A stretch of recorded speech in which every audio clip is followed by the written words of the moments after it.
Bismillahirrahmanirrahim. Assalamualaikum warahmatullahi wabarakatuh. Alhamdulillah. Wassalatu wassalamu ala rasulillah wa ala alihi wa man tabi'ahum bi ihsan ila yaumiddin. Allahumma inna nas'aluka ilman nafi'a wa rizqan thayyiba wa amalan mutaqabbala. Segala puji kita panjatkan pada Allah. Selawat dan salam semoga tercurah pada Nabi besar, Nabi agung, Nabi kita Muhammad sallallahu alaihi wasallam. Baik, subuh hari ini pada subuh kita kembali duduk dalam majelis yang mudah-mudahan bawa berkah bagi kita semuanya. Kurang lebih 1 jam ke depan kita akan thalabul ilmi lagi, belajar tafsir, terutama surat yang biasa kita baca dan rata-rata kita hafalkan. Yaitu kali ini kita lanjut dari buku Tafsir Jalalain surat Al-Fatihah. Silakan para pemirsa sekalian memiliki lewat marketplace, sudah sangat mudah untuk diperoleh di akun Rumaiso Store, begitu juga di ruwaifi.store yang ada di Instagram, atau langsung hubungi WhatsApp 0852 00 171 222, atau nantinya menghubungi reseller dan agen kami yang ada di tiap kota untuk mengurangi ongkos kirim. Sekaligus nanti bisa memesan 2 buku ya. Tadi surat Al-Fatihah, yang ini Tafsir Jalalain 3 surat favorit. Ya, jadi 4 surat totalnya, ada surat Al-Fatihah, Al-Ikhlas, Al-Falaq, An-Nas. Nah, mudah-mudahan jadi panduan untuk kita lebih mudah raih kekhusyuan dalam sholat dengan kita memahami surat yang kita sering baca. Nah, pada pertemuan kali ini kita akan lihat keistimewaan surat Al-Fatihah atau keutamaan surat Al-Fatihah. Seistimewa apa sih surat Al-Fatihah itu? Ada di halaman pertama, kita buka dari halaman pertama karena kemarin kita bahas tentang tadabbur. Nah, kita lihat di sini ada keutamaan surat Al-Fatihah, disebutkan 4. Bisa dibaca dari halaman 1. Keutamaan surah Al-Fatihah. 1. Surah Al-Fatihah adalah surah yang paling mulia. Nah, disebut Al-Fatihah itu Al-Quranul Azim. Disebut sebagai Quran yang mulia. Ya, disebut sebagai Quran yang mulia, Al-Quranul Azim. Nah, terus kita lihat hadis dari Abu Sa'id Rafi bin Mu'alla radhiyallahu anhu berkata, Rasulullah sallallahu alaihi wasallam bersabda, ia berkata kepadaku, kata Abu Sa'id Rafi bin Al-Mu'alla tadi, alau allimuka a'azama suratin fil Qur'an qabla an takhruja minal masjidi fa akhadha biyadi falamma aradna an nakhruja qultu ya Rasulullah innaka qulta la u'allimannaka a'azama suratin minal Qur'an. Qal alhamdulillahi rabbil alamin. Hiya sab'ul mathani wal Qur'anul azim alladzi utituhu. Maukah aku ajarkan engkau surah yang paling mulia dalam Al-Quran sebelum engkau keluar masjid? Lalu beliau memegang tanganku, maka ketika itu kami hendak keluar, aku berkata, wahai Rasulullah, sesungguhnya engkau mengatakan, aku akan mengajarkanmu surah yang paling agung dalam Al-Quran. Beliau menjawab, alhamdulillahi rabbil alamin. Segala puji bagi Allah, Rabb semesta alam. Sab'ul mathani, 7 ayat yang dibaca berulang-ulang, dan Al-Quran Al-Azim, Al-Quran yang mulia, yang telah diberikan kepadaku. Nah, di sini disebutkan Al-Quran yang mulia itu apa di sini? Yang paling agung dalam Al-Quran itu apa? Disebut alhamdulillahi rabbil alamin. Disebut surat Al-Fatihah. Dan kadang ingat ya para jamaah sekalian, penyebutan surat di dalam Al-Quran, di dalam hadis ya. Penyebutan surat itu di dalam hadis itu kadang dengan menyebut awal suratnya, awal ayatnya. Jadi misalnya surat Al-Fatihah disebut alhamdulillahirabbil alamin. Surat Al-Ikhlas disebut qul huwallahu ahad. Ya, dan seterusnya. Surat-surat yang lainnya seperti itu. Kadang disebut nama surat itu dari awal ayat. Jadi yang dimaksudkan dengan yang paling agung dalam Al-Quran, ya, a'zama suratin minal Quran, surat yang paling agung dalam Al-Quran adalah Alhamdulillahi Rabbil Alamin, yaitu surat Al-Fatihah. Nama lainnya adalah Sab'ul Mathani. Sab'u yaitu 7 ya. 7 ayat yang dibaca berulang-ulang. Ya, 7 ayat yang dibaca berulang-ulang karena setiap kali sholat, setiap rakaat kita wajib membaca surat Al-Fatihah. Setiap kali sholat, setiap rakaat kita wajib membaca surat Al-Fatihah. Lalu nama lainnya lagi adalah Al-Quran Al-Azim. Al-Quran yang mulia. Yang Nabi SAW tadi sebut, ya, Al-Quran Al-Azim alladzi utituhu, yang telah diberikan kepadaku. Terus yang kedua, surah Al-Fatihah disebut dengan Ummul Quran. nama lain surat Al-Fatihah atau keutamaannya dari surat Al-Fatihah adalah Ummul Quran. Kalau tadi disebut Al-Quran yang mulia, sekarang Al-Fatihah itu adalah Ummul Quran, induknya Al-Quran. Terus Yang namanya Ummu berarti induk atau ibu. nah, induk berarti, kalau ummu itu induk. Ya, terus Induk berarti tempat rujuknya segala sesuatu. artinya segala sesuatu merujuk nantinya pada surat Al-Fatihah. Terus Karena seorang anak kalau merengek atau menangis, pasti yang dicari adalah ibunya atau induknya. ya, kalau anak itu nangis pasti dicari adalah ibunya atau induknya. Kaitannya dengan Al-Fatihah, maka makna Al-Quran seluruhnya kembali pada surah Ya, Al-Fatihah. jadi makna Al-Quran seluruhnya kembali nanti pada surat Al-Fatihah.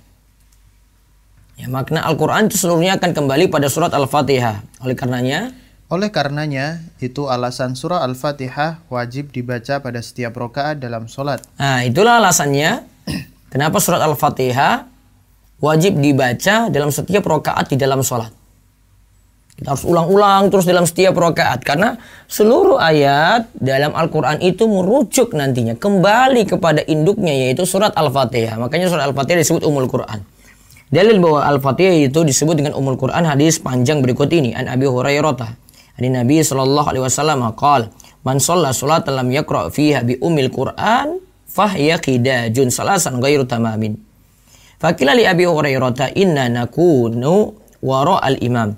Faqal iqra biha fi nafsika fa inni sami'tu Rasulullah sallallahu alaihi wasallam yaqul qala Allah ta'ala qasamtu sholata baini wa baina 'abdi nisfaini wa li 'abdi ma sa'ala fa idza qala al-'abdu alhamdulillahi rabbil alamin qala Allah ta'ala hamidani 'abdi wa idza qala ar-rahmanir rahim qala Allah ta'ala asna alayya 'abdi wa idza qala maliki yaumiddin qala majjadani 'abdi wa qala maratan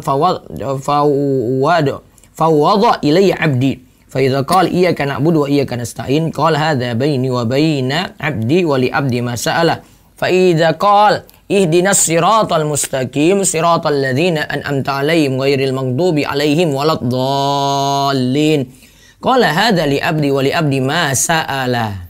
Dari Abu Hurairah radhiyallahu anhu, dari Nabi sallallahu alaihi wasallam, beliau bersabda, barang siapa yang sholat lalu tidak membaca Ummul Quran, yaitu Al-Fatihah, maka sholatnya kurang atau tidak sah. Beliau mengulanginya 3 kali, maksudnya tidak sempurna. Siapa yang sholat lalu tidak membaca Ummul Quran, surat Al-Fatihah, maka sholatnya kurang atau tidak sah. Beliau mengulanginya 3 kali, maksudnya tidak sempurna. Maka dikatakan pada Abu Hurairah radhiyallahu anhu bahwa kami sholat di belakang imam. Ya, terus Abu Hurairah radhiyallahu anhu berkata, bacalah Al-Fatihah untuk diri kalian sendiri, karena aku mendengar Rasulullah sallallahu alaihi wasallam bersabda, Allah Ta'ala berfirman, aku membagi sholat, maksudnya Al-Fatihah, menjadi 2 bagian. Nah, lihat di sini disebut, awal tadi Al-Fatihah disebut Ummul Quran. Lalu di bagian kedua di sini disebutkan Al-Fatihah itu dengan as-sholah. Jadi nama lain Al-Fatihah itu adalah as-sholah. Dalam hadis ini ya disebut ya. Berarti kita tadi sudah sebut Al-Fatihah itu Al-Quran Al-Azim, Sab'ul Mathani. Juga kita bisa sebut Alhamdulillahi Rabbil Alamin. Di sini juga kita bisa sebut Ummul Quran. Di sini juga kita bisa sebut tadi as-sholah. As-sholah. Nah, di sini aku membagi sholat, yaitu membagi surat Al-Fatihah menjadi 2 bagian. Terus, yaitu antara diriku dan hambaku 2 bagian, dan bagi hambaku apa yang ia minta. Jika hamba mengucapkan Alhamdulillahi Rabbil Alamin. Nah, di sini dimulai dari Alhamdulillahi Rabbil Alamin. Ini jadikan dalil oleh sebagian ulama. Kalau Al-Fatihah itu dimulai dengan jahar dari Alhamdulillahi Rabbil Alamin. Jika ketika imam itu jahar dalam sholat maghrib, isya atau subuh, dia jaharnya dari Alhamdulillahi Rabbil Alamin. Alasannya hadis ini. Ya, alasannya hadis ini. Karena di sini tidak disebut dibagi tadi Al-Fatihah jadi dua, tidak disebut Bismillahirrahmanirrahim. Walaupun nanti ulama yang menyatakan jaharnya dari Bismillahirrahmanirrahim nanti punya alasan yang lainnya. Intinya ada perbedaan pendapat di situ. Terus Allah Ta'ala berfirman. Allah Ta'ala berfirman, hambaku telah memujiku. Lihat. Ketika ucapan Alhamdulillahirabbil alamin, maka Allah berfirman, hambaku telah memujiku. Karena kalimat tadi itu kalimat pujian. Untuk siapa? Untuk Allah. Terus. Ketika hamba tersebut mengucapkan Ar-Rahmanir-Rahim, yang maha pengasih lagi maha penyayang, Allah Ta'ala berfirman, hambaku telah menyanjungku. Lihat di sini ya. Ini ada kalimat Ar-Rahmanir-Rahim. Nanti kita kalau pelajari dalam tafsir, Ar-Rahman punya makna sendiri, Ar-Rahim punya makna sendiri. Dan nanti maknanya lebih dalam ya jamaah sekalian. Allah Ta'ala berfirman, coba diulang, hambaku telah menyanjungku. Terus ya, hambaku telah menyanjungku ketika sebut Ar-Rahmanir-Rahim. Masih juga pujian untuk Allah. Terus Allah Ta'ala berfirman, terus ketika hamba tersebut mengucapkan Maliki Yaumiddin, yang menguasai hari pembalasan, Allah berfirman, hambaku telah mengagungkanku. Nah, mengagungkan sini juga masih pujian. Di ayat Ar-Rahmanir-Rahim tadi pujian, kemudian Maliki Yaumiddin juga di sini adalah pengagungan, juga sama pujian berarti. Terus Allah berfirman, beliau berkata sesekali, hambaku telah memberi kuasa penuh padaku. Jika ia mengucapkan Iyyaka na'budu wa iyyaka nasta'in, hanya kepadamu kami menyembah dan hanya kepadamu kami memohon pertolongan. Allah berfirman, ini antaraku dan hambaku, bagi hambaku apa yang ia minta. Ya, Allah berfirman, ini antaraku dan hambaku, bagi hambaku apa yang ia minta. Berarti ketika di ayat Iyyaka na'budu, itu untuk hanya kepadamu lah kami menyembah, berarti untuk Allah. Wa iyyaka nasta'in, dan kepadamu lah kami mohon pertolongan, berarti ini dari hamba. Jadi di ayat ini sudah dibagi dua. Kan tadi dikatakan separuh untuk Allah, separuh untuk hamba. Kan surat Al-Fatihah itu ya. Mulai dari ayat Iyyaka na'budu. Ya. Ini separuhnya untuk Allah. Baru dari Iyyaka nasta'in, baru nanti untuk hamba. Terus. Jika ia mengucapkan Ihdinas siratal mustaqim, siratal ladzina an'amta alaihim, ghairil maghdubi alaihim waladdallin. Tunjukkanlah pada kami jalan yang lurus, yaitu jalan orang yang telah engkau beri nikmat, bukan jalan orang yang dimurkai, dan bukan jalan orang yang sesat. Allah berfirman, ini untuk hambaku, bagi hambaku apa yang ia minta. Nah, jadi ini untuk hamba. Yaitu berupa permintaan dari hamba. Berarti dari ayat wa iyyaka nasta'in, terus ihdinas siratal mustaqim, siratal ladzina an'amta alaihim ghairil maghdubi alaihim waladdallin. Nah, itu untuk hamba. Maka kita balik tadi di dalam surat Al-Fatihah, atau tadi disebut dengan as-shalah. Ya, tadi disebut dengan as-shalah, itu dibagi. Surat Al-Fatihah itu jadi dua. Satu pujian untuk hamba, dan yang satunya lagi itu adalah satu itu pujian untuk Allah, dan satu itu permintaan dari hamba. Satu itu pujian untuk Allah, dan satu bagian lagi atau separuhnya lagi untuk permintaan dari hamba. Nah, kesimpulannya dari hadis ini tentang keutamaan surat Al-Fatihah itu apa? Kita simpulkan surat Al-Fatihah disebut Ummul Quran. Kemudian juga surat Al-Fatihah punya nama yang lainnya As-Shalah. Kemudian juga dari hadis ini kita simpulkan surat Al-Fatihah itu 7 ayat. Namun dari 7 ayat ini terbagi dua, ada pujian untuk Allah dan ada permintaan dari hamba. Nah, terus kita lihat lagi keutamaan surat Al-Fatihah yang lain. Surah Al-Fatihah wajib dibaca pada setiap rakaat dalam sholat. Nah, setiap rakaat dalam sholat wajib baca surat Al-Fatihah. Dari Ubadah bin As-Samit radhiyallahu anhu, Rasulullah sallallahu alaihi wasallam bersabda, "La sholata liman lam yaqra bi Fatihatil Kitab." Tidak ada solat bagi orang yang tidak membaca Fatihatul Kitab, yaitu Al-Fatihah. Tidak ada solat bagi orang yang tidak membaca Fatihatul Kitab, yaitu surat Al-Fatihah. Kalau dimaksud di sinilah sholata, berarti solatnya tidak sah. Dan ini juga jadi dalil Al-Fatihah bagian dari rukun sholat. Ya, Al-Fatihah bagian dari rukun sholat. Rukun sholat berarti wajib. Namun ada dua keadaan yang perlu diingat. Kalau kalau imam dulu ya. Imam dan munfarid, orang yang sholat sendirian, wajib baca Al-Fatihah. Bagi imam dan munfarid, orang yang sholat sendirian, wajib masing-masing baca Al-Fatihah. Kemudian yang kedua, bagi makmum sekarang. Makmum di situ ada dua keadaan. Ada yang mendengar bacaan imam langsung karena sholatnya sholat jahriyah. Sholat yang dikeraskan bacaannya, yaitu sholat maghrib, isya, subuh. Ya, sholat maghrib, isya, dan subuh. Maka nanti berlaku kaidah menurut pendapat paling kuat, bacaan imam jadi bacaan untuk makmum. Jadi makmum tidak perlu baca Al-Fatihah lagi. Cukup dengarkan bacaan imam saja.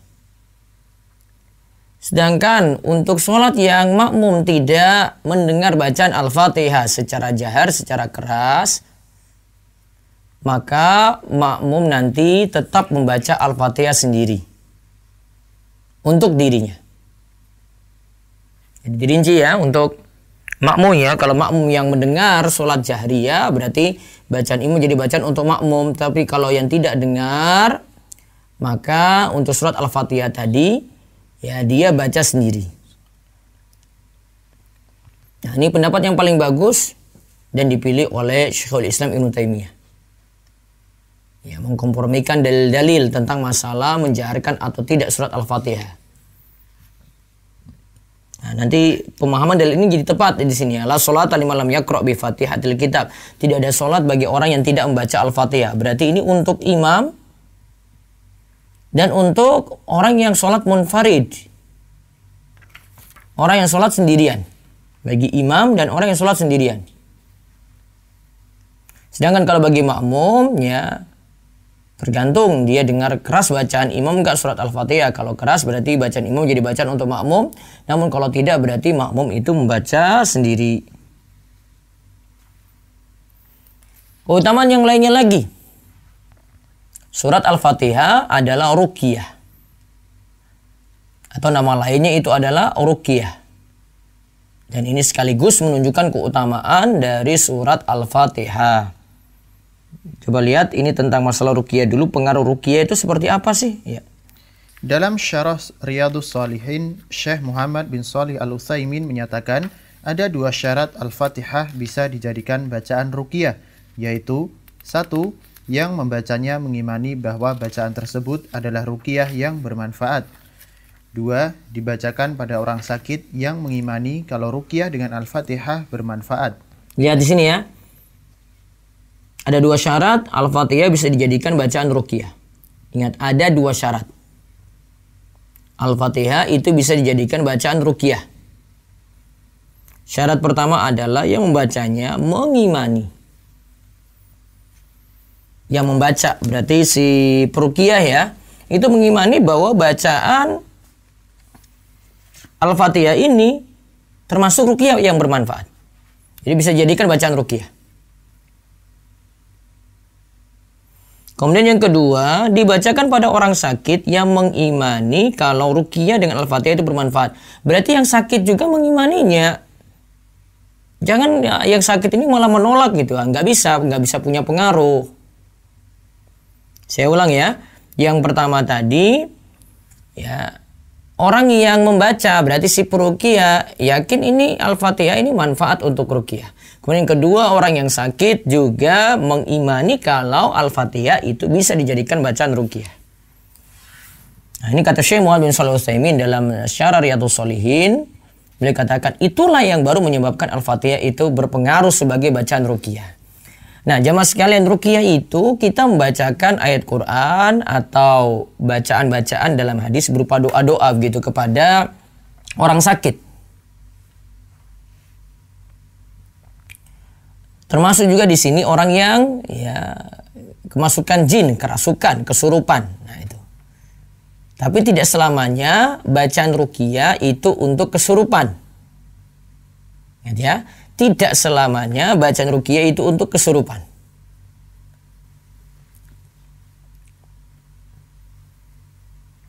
Nanti ada pembahasan ruqyah juga. Kita lihat nanti saat Nabi SAW itu disihir oleh Labid bin Al-Asam. Saya jelaskan di tafsir surat Al-Falaq. Dari tafsir Jalalain ini. Nah, sekarang kita lihat dalil bahwa surat Al-Fatihah itu bisa sebagai bacaan ruqyah dan kita sebut dengan ruqyah. Dalil bahwa surat Al-Fatihah bisa jadi bacaan ruqyah dan kita sebut dengan ruqyah adalah hadis Abu Sa'id Al-Khudri berikut ini. An Abi Sa'idin Al-Khudri anna nasan min ashabi Rasulillah sallallahu alaihi wasallam kanu fi safarin famarru bihayyin min ahya'il Arab fastadafuhum falam yudifuhum faqalu lahum hal fikum rakin fa inna sayyidal hayyi ladighun aw musabun faqala rajulun minhum na'am fa'atahu faraqahu bi fatihatil kitab fabara ar-rajulu fa'utiya qati'an min ghanamin fa'aba ayyakbalaha wa qala hatta azkura dzalika lin-nabiy sallallahu alaihi wasallam fa'ata an-nabiy sallallahu alaihi wasallam fa dzakara dzalika lahu faqala ya Rasulullah wallahi ma raqaitu illa bi fatihatil kitab fatabassama wa qala wa ma adraka annaha ruqyatun. Summa qala khudhu minhum wadribu li bisahmin ma'akum. Dari Abu Sa'id Al-Khudri radhiyallahu anhu bahwa ada sekelompok sahabat Rasulullah sallallahu alaihi wasallam dahulu berada dalam safar atau perjalanan jauh. Jadi mereka melakukan safar lalu melewati suatu kampung Arab. Kala itu mereka meminta untuk dijamu, tetapi penduduk kampung tersebut enggan untuk menjamu. Melewati suatu kampung Arab. Ya, melewati suatu kampung Arab. Lagi safar nih ya. Kala itu mereka minta untuk dijamu. Bu, kami ini dijamu gitu ya. Tapi penduduk kampung tersebut enggan untuk menjamunya. Nah, penduduk kampung tersebut lantas berkata pada para sahabat yang mampir. Apakah di antara kalian ada yang bisa meruqyah, melakukan pengobatan dengan membaca ayat-ayat Al-Quran karena pembesar kampung tersebut tersengat binatang atau terserang demam? Jadi ada yang butuh untuk diruqyah. Ditanya sama penduduk kampung tadi, di sini kalian itu ada yang bisa ruqyah enggak? Terus di antara para sahabat lantas berkata, iya ada. Iya ada. Ada yang bisa meruqyah. Terus lalu ia pun mendatangi pembesar tersebut dan ia meruqyahnya dengan membaca surah Al-Fatihah. Pembesar tadi didatangi. Ya. Kemudian dibacakan ketika itu surat apa? Al-Fatihah. Faraqahu bi fatihatil kitab. Dibacakan surat Al-Fatihah ketika meruqyah tadi. Fabara ar-rajulu fa'utiya qati'an min ghanamin fa'aba ayyakbalaha. Terus akhirnya pembesar tersebut sembuh. dengan izin Allah sembuh. Dibacakan apa tadi? Al-Fatihah.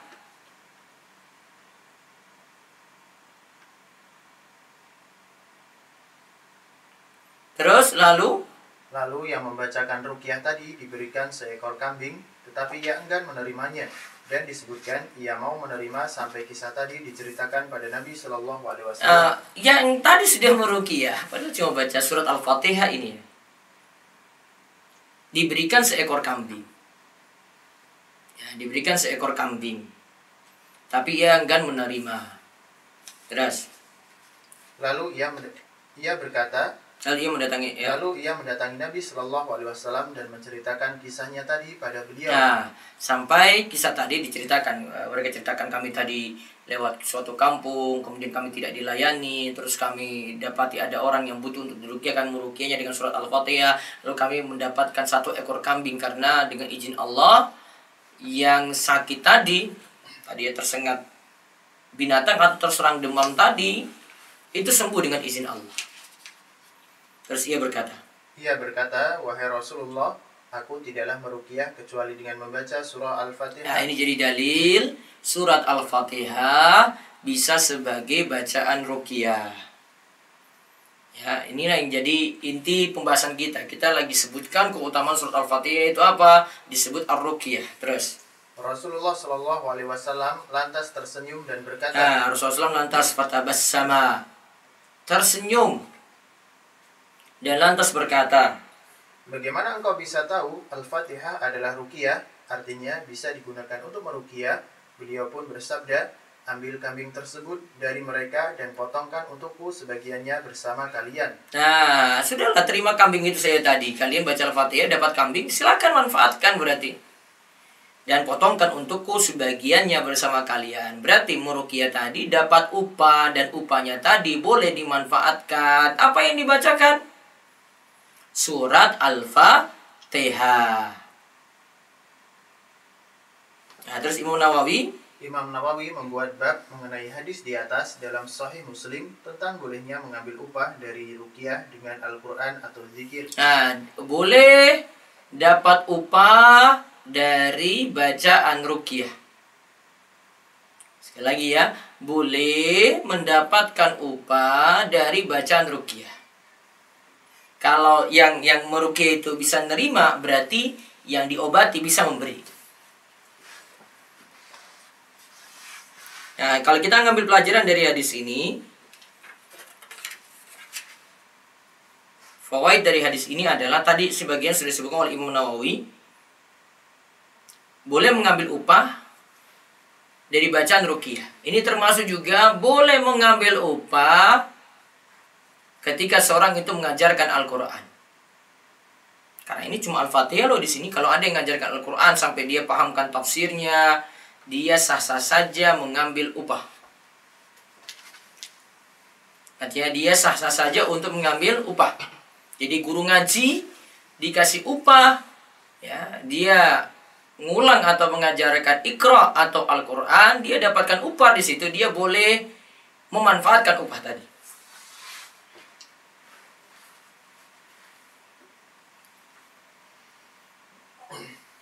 Dan itu tidak masalah. Kemudian faedah yang lainnya lagi,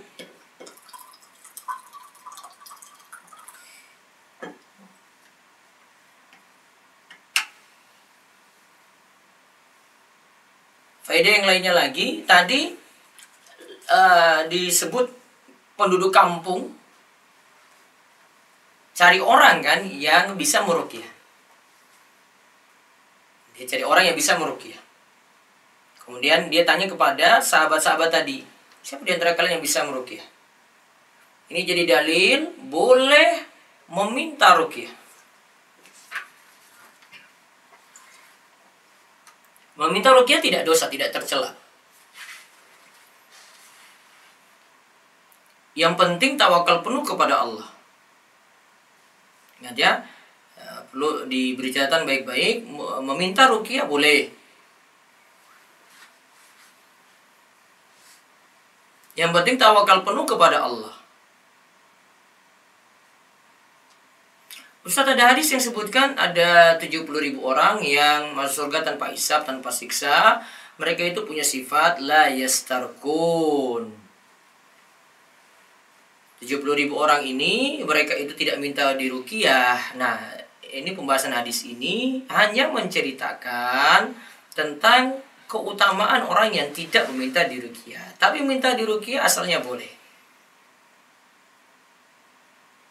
Kalau mau melihat hadis cerita lengkapnya ada di kitab Tauhid. Ada di kitab Tauhid Syekh Muhammad bin Abdul Wahab di bab ya, keutamaan tauhid. Man haqqaqa tauhida, ya, siapa yang menyempurnakan tauhidnya, maka dia akan masuk surga bi ghairi hisabin wala adzabin. Tanpa hisab dan tanpa siksa. Nah, di situ ada satu hadis diceritakan tentang tabi'in yang lagi berdebat. Satunya bilang, saya itu meminta diruqyah ketika saya tersengat binatang malam-malam. Kemudian ada tabiin yang lain yang itu katakan, oh baiknya kamu tidak minta diruqyah. Kemudian yang katakan baiknya tidak minta diruqyah ini bawakan hadis 70.000 orang yang masuk surga tanpa hisab tanpa siksa. Si yang kedua ini dia tidak melarang perbuatan orang yang meminta diruqyah tadi.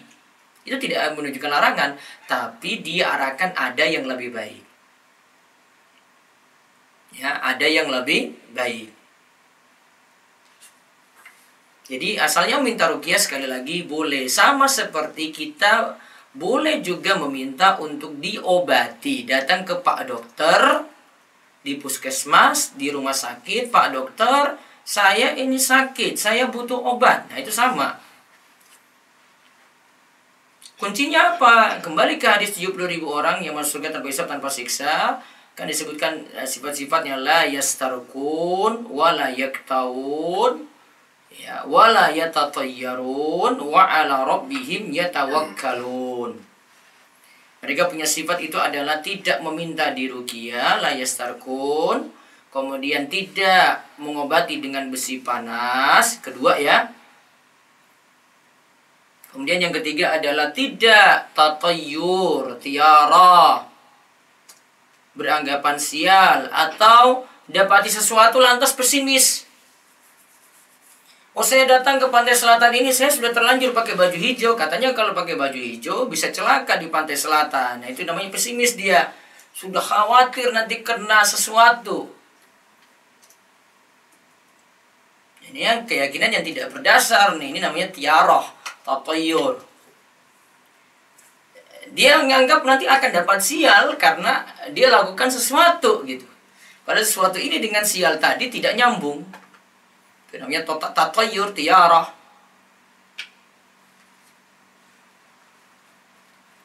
Ini nggak boleh, seorang muslim tidak boleh yakini seperti itu. Hadis tadi katakan la yatatayyarun. Berarti orang muslim hindari sifat-sifat pesimis kayak gini yang tidak nyambung dengan sebab yang dia itu yakini. Harus ada logika ilmiah dong. Misalnya logika ilmiah gimana? Ya. Saya nggak jadi pergi ngaji. Oh, ini sudah keadaan langit sudah hitam sekali nih. Saya takut nanti kalau ketika perjalanan hujan besar. Sudah gelap banget. Dia pesimis tapi ada sebab. Ada sebabnya apa? Awan sudah hitam kayak gitu. Saya mau dekat maju untuk ini, saya nggak bawa mantel, nggak bawa, ini pakai motor aja gitu. Dia sambungkan, dia kaitkan dengan sesuatu yang ilmiah. Boleh di situ. Kalau tadi pakai baju hijau di pantai selatan, kemudian yakin nanti akan datang celaka, mana nyambungnya? Atau kalau akan hajatan di bulan Suro, kemudian takut nanti datang sial, mana nyambungnya? Logika ilmiahnya mana? Katanya kalau duduk di depan, jomblo duduk di depan rumah, atau makan di depan rumah, nanti jodohnya tak kunjung datang. Mana logika ilmiahnya yang mana? Jangan jemur pakaian itu malam-malam, nanti ditempeli setan. Iya, mana logika ilmiahnya juga mana gitu. Kita mesti berpikir, kita punya pikiran, kita bisa mengandalkan logika, kita masih bisa berpikir dengan itu. Masih bisa kaitkan, oh ini nyambung nggak? Sama seperti kita berpikir, kalau saya minum obat A untuk penyakit ini, dengan izin Allah bisa sembuh. Itu lagi berpikir ilmiah. Jadi kita balik tadi, asal yang minta ruqyah boleh, sebagaimana kita meminta untuk dapat obat, atau kita datangi dokter untuk berobat. Jadi bisa baca tentang masalah ruqyah tadi, atau ada di rumaiso.com ya.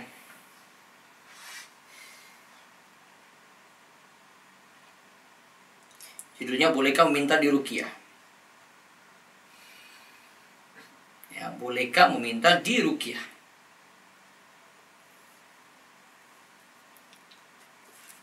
Itu ada tulisan, saya jelaskan panjang lebar apa yang dimaksud dengan hadis tadi 70.000 orang masuk surga tanpa hisab, tanpa hisab, tanpa siksa.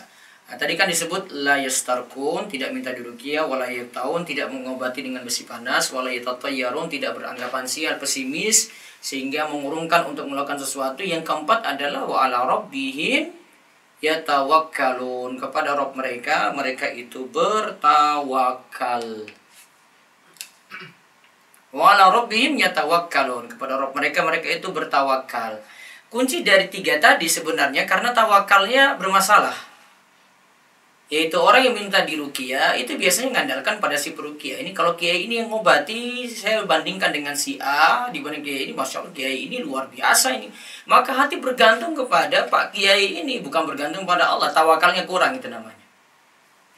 Walayak tahun tadi tidak minta diobati dengan besi panas. Kalau dengan besi panas biasanya langsung lukanya sembuh, maka dia bergantung dengan pengobatan ini. Tawakalnya juga kurang. Walayatatayyarun tadi tidak melakukan tiara. Kalau dia tiara atau pesimis tadi dengan sebab yang tidak nyambung, ya ini juga tawakalnya kurang. Karena dia bergantung dengan sebab yang tidak nyambung tadi, bukan dia bertawakal kepada Allah. Ya, semuanya itu kuncinya pada tawakal. Maka sebab masuk surga tanpa hisab, tanpa siksa adalah kunci paling pokok adalah tawakal penuh kepada Allah. Tawakal penuh kepada Allah itulah bentuk kesempurnaan tauhid. Sekali lagi, apa sebab seorang bisa masuk surga tanpa hisab, tanpa siksa? Ya. Dia bisa masuk surga tanpa hisab, tanpa siksa adalah tawakal penuh kepada Allah. Dan tawakal penuh kepada Allah ini adalah bentuk kesempurnaan tauhid. Nah, kesimpulannya dari pembahasan hari ini ada 4 keutamaan surat Al-Fatihah ya. Surat Al-Fatihah disebut Al-Quranul Azim, Al-Quran yang mulia. Terus surat Al-Fatihah disebut Ummul Quran. Kita juga dapati di sini surat Al-Fatihah disebut As-Shalah. Yang ketiga, surat Al-Fatihah wajib dibaca pada setiap rakaat dalam sholat. Dan Nabi SAW katakan, la sholata liman lam yaqra' bi Fatihatil Kitab. Tidak ada sholat, artinya tidak sah ya, orang yang sholat lantas tidak membaca Al-Fatihah, kecuali tadi yang rincian yang sudah kami sampaikan. Kemudian surat Al-Fatihah disebut dengan ruqyah, artinya bisa dijadikan bacaan ruqyah. Tadi sudah disebutkan ada syarat dari Syekh Muhammad bin Shalih Al-Utsaimin, Al-Fatihah bisa dijadikan ruqyah kalau yang sakit itu meyakini, kemudian yang mengobati juga meyakini kalau ruqyah itu manfaat. Baik, pada pertemuan besok pagi insya Allah kita bahas seputar tafsir Jalalain dan seputar Al-Fatihah. Ya, mudah-mudahan bermanfaat. Bagi yang belum memiliki buku ini, sekali lagi bisa pesan di www.store, mysodak.store, ada di Instagram, atau bisa langsung ke WA 085001712222, atau langsung hubungi kami di reseller maupun agen yang ada di berbagai kota. Ketik saja wifi.store di browser ya. Wifi.store, situ ada link untuk resellernya dan untuk agennya. Atau langsung menuju marketplace untuk memesan 2 buku ini sebagai panduan. Sayang kalau setiap ngaji buku ini tidak ada dan Anda cuma mendengar saja. Ya, Anda bisa pakai buku ini, diberikan catatan penting di stabilo, diberikan fawaid-fawaid ya, biar ilmu semakin melekat. Selanjutnya, silahkan jika ada yang mau bertanya, ada waktu sekitar 15 menit sampai jam 6:30. Monggo dari chat Zoom dulu sambil saya pantau juga yang bertanya di YouTube maupun Instagram ataupun Facebook. Monggo. Bertanya Ustadz, saya pernah dengar kajian Ustadz tentang syarat membaca Al-Fatihah dari buku Safinatun Najah yang salah satu ada syaratnya jangan diam atau berhenti lama, karena Ustadz waktu ceramah mencontohkan tak boleh diam misal 5 menit kayak berikutnya. Nah, kalau misal diam atau berhenti sejenak 3 sampai 5 menit untuk mengambil nafas beberapa kali karena nggak kuat. Nah, ini apakah boleh diam di saat kedua kondisi itu, Ustadz? Ya, itu syarat baca surat Al-Fatihah ya namanya. Ada di Safinatun Najah, Samir bin Sulaim Al-Hadrami. Surat Al-Fatihah itu diantaranya setiap ayat tidak berhenti terlalu lama. Kalau berhentinya wajar saja, untuk tarik nafas saja masih wajar, itu namanya dibolehkan dan tidak ada masalah. Baik, berikutnya lagi lewat chat. Ustadz, sampaikah bacaan surah Al-Fatihah kita untuk kedua orang tua yang sudah meninggal, bacaan istighfar yang bagaimana buat orang tua yang sudah meninggal, Ustadz? Ya, saran saya bukan kirim Al-Fatihah ya sebagaimana kebiasaan orang awam ya. Saran saya yang ada adalah kalau mau dapat manfaat ya doakan, bukan kirim Al-Fatihah. Apalagi kalau pakai pendapat ya, surat atau bacaan Al-Quran tidak nyampe pada orang yang telah meninggal dunia. Jadi doakan, minta ampun, doakan orang yang meninggal dunia tadi. Bisa dengan doa-doa yang kita baca ketika sholat jenazah, Allahumma firlahu warhamhu wa'fu anhu dan seterusnya. Terus di chat lagi silakan.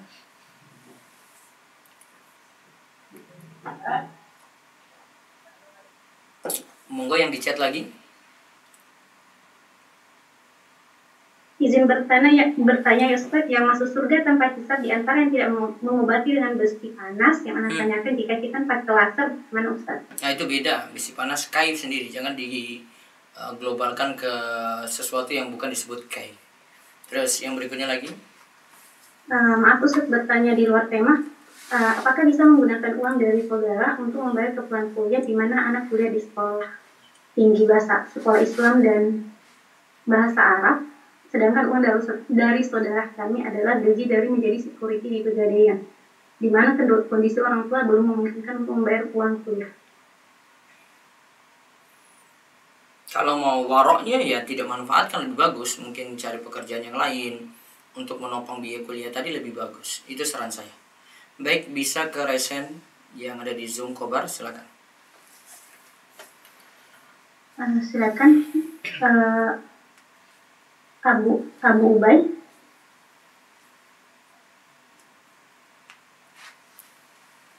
Maaf,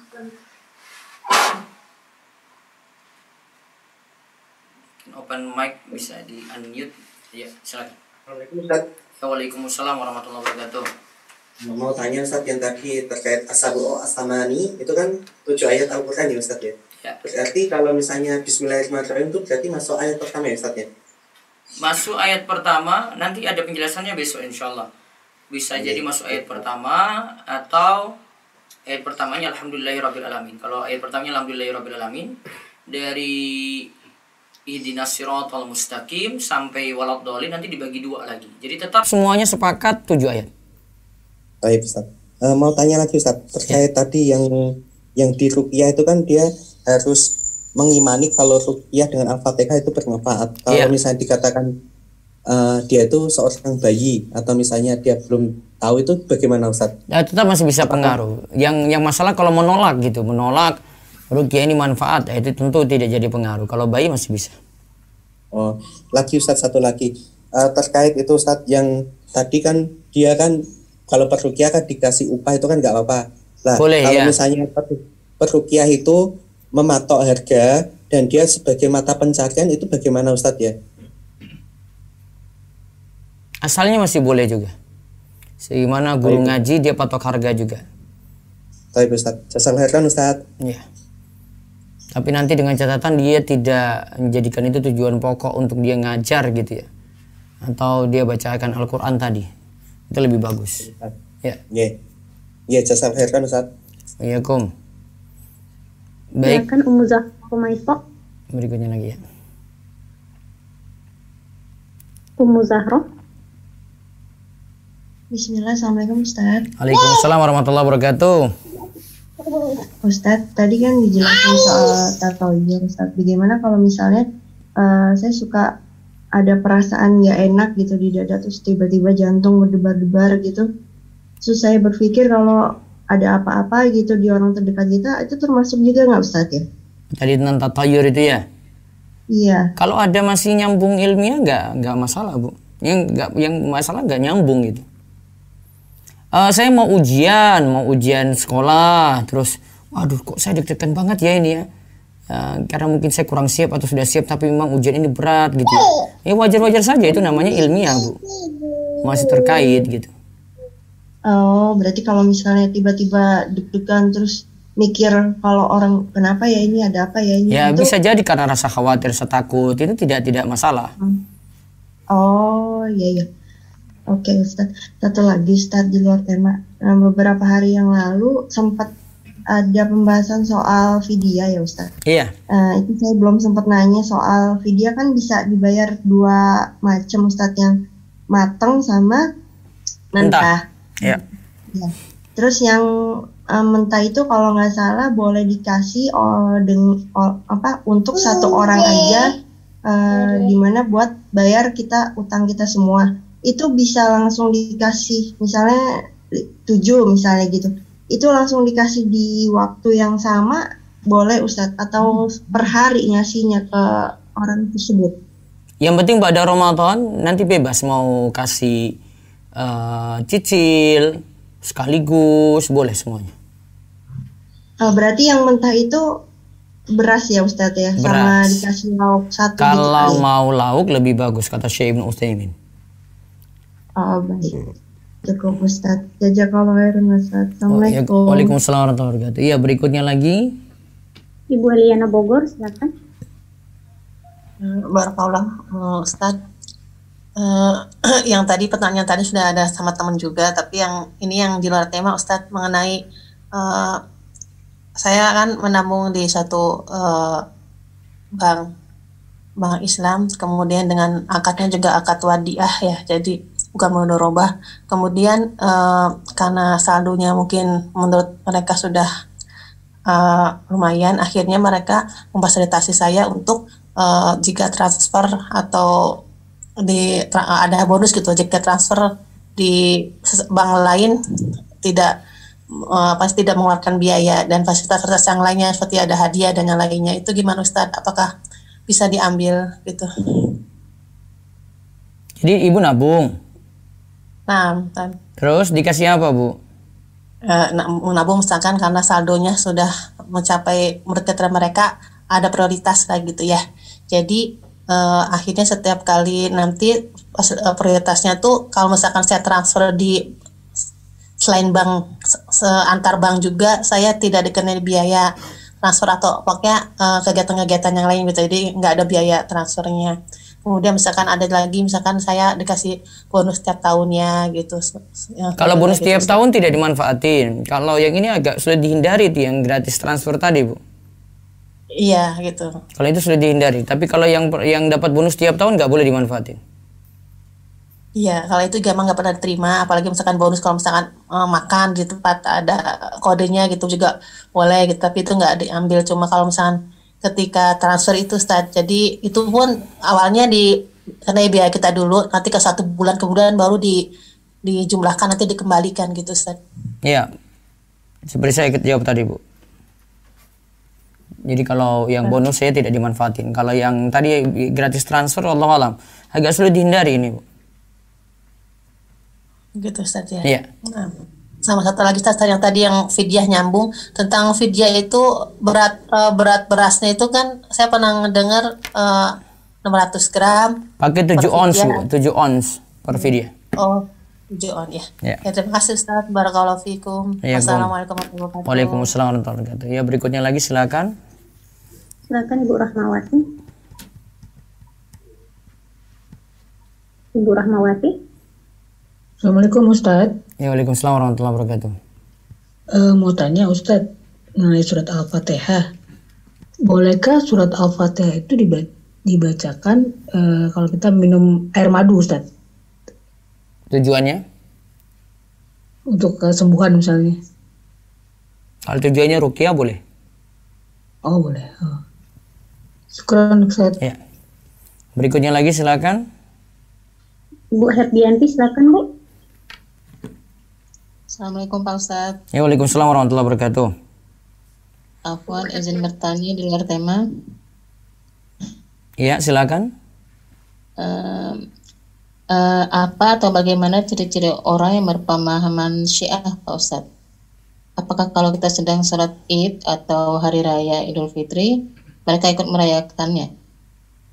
Kalau itu mungkin ya, tapi kalau berpemahaman, ya ibu harus tahu pemahamannya gitu.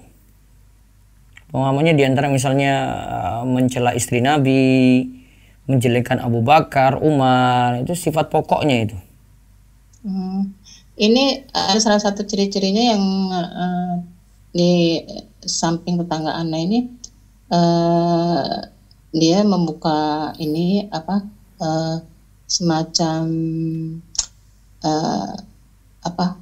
untuk kaum anak-anak duafa, itu dia buka begitu, dia ada pelangnya, kemudian tidak lama berdatangan tuh mobil-mobil pemuda-pemuda gitu lah yang datang, kemudian entah apa atau bagaimana sepertinya menginap di dalam rumah itu, dan di dalam rumah tersebut ada uti-uti yang kebetulan memang berhijab, dan di situ Ana kadang suka ingin menyelidiki atau ingin bersandang ke rumah mereka, bagaimana gitu. Makanya saya bingung untuk meluruskan ini semua, soalnya berganti-ganti tuh Pak Ustadz, nggak lama mobil yang lain ada lagi. Laporkan ke Pak RT saja, Bu. Itu justru malah waktu kemarin sempat Pak RT, Pak RW sempat diundang, ada peresmian untuk itu, pembukaan itu kaum duafa. Iya, maksudnya masalah ibu tadi, ini masalah ini ya Bu, kalau per individu nanti kurang pengaruh dan susah di ibu nanti ya, lapor saya ke pihak yang punya tanggung jawab, situ ada Pak RT gitu. Laporkan ada masalah kayak gini. Kami sebagai tetangga gelisah gitu aja. Oh gitu ya Pak Ustadz. Dipendam kayak gitu sendiri susah, dan ibu nasihati langsung mau selidiki juga susah, ibu tidak punya wewenang apa-apa, serahkan saja kepada pihak yang punya tanggung jawab. Oh gitu Pak Ustadz. Iya. Oh, baik Pak Ustadz. Syukran Pak Ustadz, jazakallahu khairan. Ada yang tanya dulu lewat YouTube ini, bagaimana jika saya dalam sholat yang jahar, ini dari Tut Wuriani ya, sholat jahar berarti maghrib, isya, subuh ya, merasa ragu jika tidak membaca Al-Fatihah karena saya berpikiran bahwa doa iftitah yang sunnah saja dibaca, kenapa yang wajib Al-Fatihah tidak? Nyambungnya gimana? Bahwa doa iftitah yang sunnah saja dibaca, iya dibaca, kenapa yang wajib tidak? Bukan tidak dibaca, bacaan ini jadi bacaan makmum gitu, tadi sudah saya jelaskan, dan pendalilannya diantaranya itu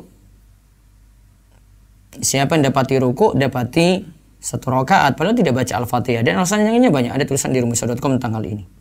Enggak, ini penlogikaan yang kurang nyambung, jadi mohon maaf saya tidak, ini kalau pakai logika kayak gini nggak nyambung, kalau pakai dalil baru nanti bisa saling berhujah dengan dalil. Dalam sholat saat membaca Al-Fatihah pikiran melayang, bolehkah mengulang bacaan Al-Fatihahnya, mengingat bacaan Al-Fatihah merupakan rukun sholat? Kalau dia sebagai orang yang sholat sendiri, coba ditimbang-timbang lagi, itu kalau sudah baca benar maka sudah dikatakan sah. Baik, satu lagi dari Bu Uci, silakan.